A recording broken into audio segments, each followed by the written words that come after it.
তবে কি মার্কিন সেনাদের প্রাণহানির ভয়ে ইরানে স্থল অভিযানের পরিকল্পনা থেকে সরে আসে যুক্তরাষ্ট্র?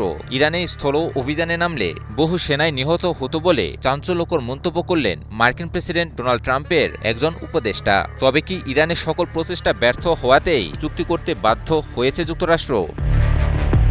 ইরানকে পরাজিত করতে এমন কোনো হীন চেষ্টা নেই যা করতে বাকি রেখেছে যুক্তরাষ্ট্র, কিন্তু সকল প্রচেষ্টাকেই ব্যর্থ করে দিতে সক্ষম হয় ইরান।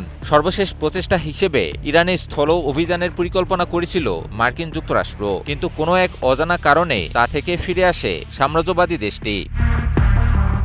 ইরানের শাসন ব্যবস্থার পরিবর্তন এবং সামরিক সক্ষমতা ধ্বংসের উদ্দেশ্য নিয়ে দেশটিতে আগ্রাসন শুরু করে যুক্তরাষ্ট্র ও ইসরায়েল, কিন্তু ইরানের দৃঢ় প্রতিরোধ আর শক্তিশালী পাল্টা হামলার জেরে সে উদ্দেশ্য ব্যর্থ হয়। সর্বশেষ চেষ্টা হিসেবে দেশটিতে স্থল অভিযান চালাতে চেয়েছিল যুক্তরাষ্ট্র, কারণ এছাড়া ইরানে মার্কিন উদ্দেশ্য বাস্তবায়নে আর কোনো পথই খোলা ছিল না।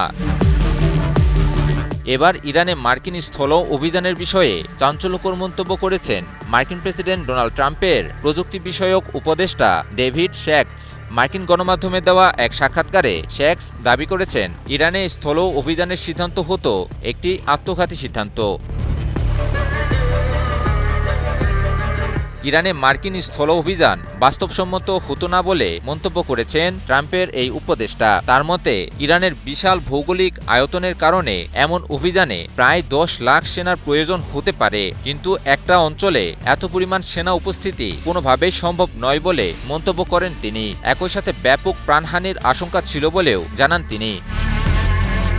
বিশ্লেষকদের মতে, মধ্যপ্রাচ্যের ভৌগোলিক বিষয় বলে পরিচিত ইরানে এত সেনা নিয়েও ব্যর্থ হতে হতো মার্কিন যুক্তরাষ্ট্রকে। ইরানে স্থল অভিযানে নামলে কোনো মার্কিন সেনাই আর জীবিত ফিরত না। ইরানে মার্কিন স্থল অভিযানের বিষয়টি সামনে আসার পরপরই ইরান হুঁশিয়ারি দিয়ে বলেছিল, দেশটিতে স্থল অভিযানে এলে মার্কিন সেনাদের কফিনও খুঁজে পাওয়া যাবে না।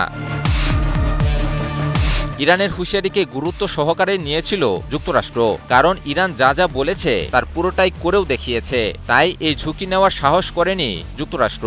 শেষ পর্যন্ত ইরানের সাথে চুক্তি করাকেই যথাযথ মেনে নিয়েছে আগ্রাসী দেশটি। সম্প্রতি 14 দফার একটি সমঝোতা স্মারকে স্বাক্ষর করে ইরান ও যুক্তরাষ্ট্রের রাষ্ট্রপ্রধান।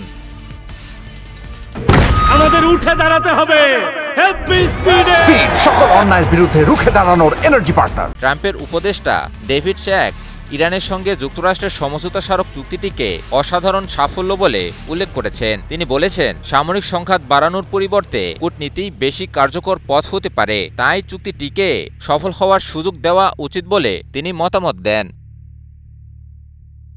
ইমন আলী, নিউজ 24।